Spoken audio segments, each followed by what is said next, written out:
Hello tout le monde, j'espère que vous allez bien, que tout s'est bien passé, le bac, etc. La fin de vos cours s'est bien passé. Moi ça va très bien, juste qu'il fait légèrement chaud pour ceux qui habitent à Paris. Cette semaine vous avez souffert. Après je pense qu'il a fait un peu chaud dans toute la France. Mais c'est pas pour dire, c'est pas pour me plaindre, mais Paris il fait très chaud. Je pense qu'on ressent la température encore plus que autre part en France. Et du coup je reviens avec une vidéo 5 conseils pour bien dormir lorsqu'il fait chaud. Parce que je trouve que c'est vraiment un gros problème lorsqu'il fait chaud, canicule, ou vraiment en été tout simplement lorsqu'il fait très chaud.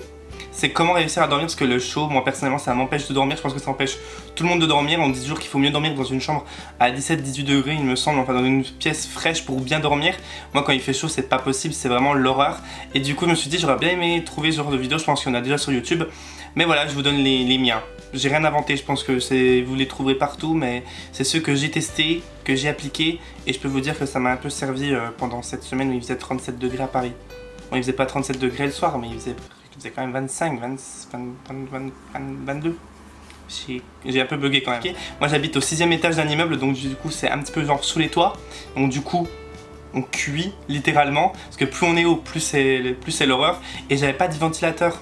J'ai voulu aller en chercher un, mais dans tous les magasins où je pouvais m'en trouver c'était en rupture. J'en ai trouvé un le jour où il commençait à faire plus frais. Bon, moi je serais préparé pour cet été. Désolé si vous entendez un peu de bruit, mais justement il fait chaud. Si je mettais le ventilateur c'est pire, j'ai laissé juste la fenêtre ouverte. Donc si vous entendez un peu de bruit, désolé, mais sinon je vais transpirer.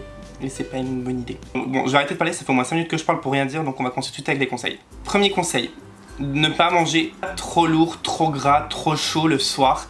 Ça c'est vrai pour tout l'été, pas que lorsqu'il fait chaud, et même en règle générale. C'est mieux de manger léger pour pas que votre estomac se mette à digérer lorsque vous allez dormir, parce que du coup ça vous empêche de dormir ou bien vous allez mal dormir. Mangez plutôt tout ce qui est salade, des gazpacho, des carpaccio aussi également si vous voulez, mais vraiment des trucs plutôt froids et pas trop lourds. Ça va vous permettre de mieux dormir et que votre estomac va pas commencer la digestion lorsque vous allez vous coucher. Et de manger frais, du coup ça va vous empêcher d'avoir chaud à l'intérieur, genre. Bon, désolé, j'ai été fermer la fenêtre parce que sinon... Donc vous voyez, je me prive d'air pour cette vidéo, ok? Également, du coup, buvez de l'eau avant de vous coucher, hydratez-vous avant de dormir, parce que en bougeant, vous retournant plusieurs fois dans le lit, vous allez transpirer en dormant, de l'eau va s'évacuer de votre corps via la transpiration, du coup ça va vous déshydrater, vous allez être mal le matin. Donc du coup je vous demande pas de boire 1 litre ou 2 litres d'eau avant de vous coucher, parce que sinon vous allez vous lever pour aller faire pipi, et ça on sait tous que c'est chiant, parce qu'après on n'arrive pas à se rendormir.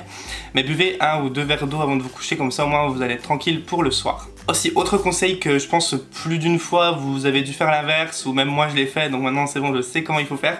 Ne prenez pas de douche glacée ou très froide, c'est vraiment pas bon pour vous et pas bon pour le corps, parce que du coup le corps va avoir froid et va vouloir se réguler en se réchauffant entre guillemets, parce que ça va être trop froid pour lui, donc du coup vous allez réavoir chaud. Prenez plutôt une douche tiède, voire légèrement froide, mais pas une douche glacée, parce que ça va plutôt avoir l'effet inverse, et je pense que beaucoup de personnes se trompent là-dessus. Comme moi je prenais des douches glacées parce que j'en pouvais plus, j'avais juste envie d'avoir froid. Mais après du coup le corps se régule, se réchauffe, et du coup après 5 minutes après de sortir de la douche j'avais de nouveau chaud quoi, donc ça ne sert à rien, prenez plutôt une douche tiède. Autre conseil par rapport à la literie, donc par rapport au lit tout simplement, donc j'ai vu cette astuce, je l'ai pas encore essayé. Celle-ci je l'ai pas encore essayé, mais j'ai vu, je sais plus où c'est que j'ai vu cette astuce. Vous mettez votre oreiller dans le frigo ou le congélateur, si vous avez un congélateur je crois, genre un quart d'heure ou 10 minutes avant d'aller vous coucher, comme ça l'oreiller reste tout frais pour vous endormir, etc. Donc faut vraiment le faire vraiment avant d'aller vous coucher, pas quand vous êtes dans votre lit sans vouloir dormir, mais vraiment avant d'aller vous coucher, comme ça pour vous endormir votre oreiller est hyper frais, et ça on sait tous que ça fait du bien. Parce que bon, on essaye tous de le retourner à un moment donné dans la nuit quand on a trop chaud, mais vu que s'il fait chaud partout, ben, l'autre côté de l'oreiller sera chaud. Et aussi votre type de drap, parce que ça c'est très important. Prenez plutôt des draps en coton, parce que les draps en coton ça va permettre de moins emprisonner la chaleur que les draps en polyester il me semble. Donc prenez plutôt des draps en coton, et bien sûr à bas les couvertures, les gros plaids, les couettes, etc. Prenez des petits draps si vous aimez dormir avec quelque chose. Moi je sais que chaud, hiver, été, 40 degrés, canicule, ou... Bon, j'avoue que cette semaine, non, j'ai rien mis sur moi parce que c'était l'horreur. Mais moi, je sais qu'il me faut toujours un petit quelque chose sur moi, et je le mets jusqu'aux oreilles parce que je sais pas, c'est une habitude depuis que je suis tout petit. Je dors les fenêtres ouvertes, ventilateur, mais il me faut ma petite couverture, mon petit drap. C'est pas possible autrement. Donc, me prenez plutôt quelque chose de léger. Vous en prenez pas avec une grosse couverture, mais bon, je pense que ça c'est logique. Je pense que j'ai pas besoin de vous le dire. C'est du bon sens. Autre astuce si vous avez un ventilateur. Donc déjà, si vous avez un ventilateur, moi j'ai expérimenté ça et c'était pas une très bonne expérience. Ne dormez pas toute la nuit avec le ventilateur avec l'air sur vous. Sur le coup ça fait du bien, mais le lendemain matin j'ai eu un mal de gorge, j'avais envie de vomir, j'avais des nausées, c'est super l'amour, merci. Mal de tête et tout, mais je préfère vous le dire comme ça vous évitera de faire la même erreur que moi. Je pense que j'ai chopé un petit coup de froid ou je sais pas, où j'ai pas très bien supporté la chaleur, je sais pas vraiment ce que c'était, mais j'étais vraiment très mal le matin, c'était horrible. J'avais l'impression limite d'avoir une gueule de bois, mais sans avoir bu.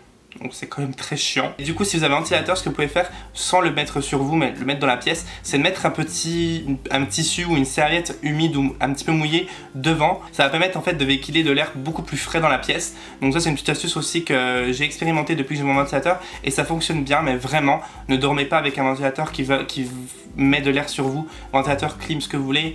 Ça, sur le coup vous allez être bien, mais le lendemain matin vous allez vraiment le regretter, je peux vous le dire. Autre conseil du coup pour bien dormir, je crois que j'ai dit cette phrase au moins 5 fois, mais bon, c'est le titre de la vidéo, le sujet de la vidéo.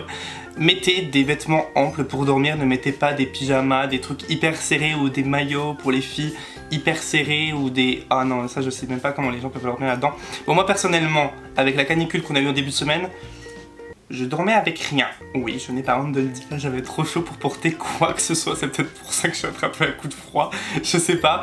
Mais mettez, je sais pas, un t-shirt très large avec votre sous-vêtement, mais mettez quelque chose de très large, mettez plus des trucs trop serrés ou bien des nuisettes pour les filles, genre, enfin, mettez pas des trucs trop serrés parce que vous allez pas vous sentir confortable, vous allez coller et je trouve que c'est hyper désagréable, donc voilà. Et dernier conseil pour cette vidéo, ne pas trop utiliser de lumière, d'ordinateur, de téléphone, je sais que c'est très compliqué si vous êtes autant addict à internet que moi, autant addict aux réseaux sociaux, puis à la technologie, etc. Parce que moi, j'ai du mal à m'en passer, mais si vous pouvez vous lire un livre ou je sais pas, ou faire quelque chose qui ne nécessite pas vraiment trop d'appareils trop chauffants, parce que les ordinateurs ça chauffe extrêmement, de laisser une lumière, déjà ça va vous faire venir les moustiques de dehors, et ça c'est pas le bon plan, et ça va vous apporter encore plus de la chaleur dans la pièce. Donc si vous pouvez vous passer d'ordinateur ou de téléphone le soir pour éviter d'avoir trop chaud, c'est aussi une bonne astuce. Bon, moi j'ai toujours pas réussi à appliquer cette astuce parce que c'est pas ma faute, hein. Sinon vous avez pas de snap, vous avez rien, donc moi c'est pour penser à vous, donc vous voyez c'est pas de ma faute. Sur ce, voilà, cette vidéo est maintenant terminée, j'espère qu'elle vous aura plu et que ces conseils vont vous aider. Et n'hésitez pas à dire en commentaire si vous aussi vous avez des astuces ou des conseils que vous avez déjà essayé pour aider les autres, parce que les commentaires ça sert à ça aussi, c'est du partage et ça peut véhiculer beaucoup de conseils pour d'autres personnes. Je dis pas que mes conseils c'est les meilleurs et comme je le redis, j'ai rien inventé, hein, c'est des conseils qui existent depuis bien longtemps, mais je voulais vous les partager dans cette vidéo. N'hésite pas à t'abonner si ce n'est pas encore fait pour rejoindre la team Highlight et pour ne louper aucune de mes prochaines vidéos. Et aussi n'oublie pas d'activer la petite cloche parce que beaucoup d'entre vous m'ont dit que vous ne receviez plus les notifications comme quoi vous avez une nouvelle vidéo, etc. Donc activez la petite cloche pour être alerté dès qu'il y a une nouvelle vidéo. Sur ce, je vous laisse, je vous fais plein de gros bisous et je vous dis à très bientôt dans une prochaine vidéo et dormez bien. Bisous.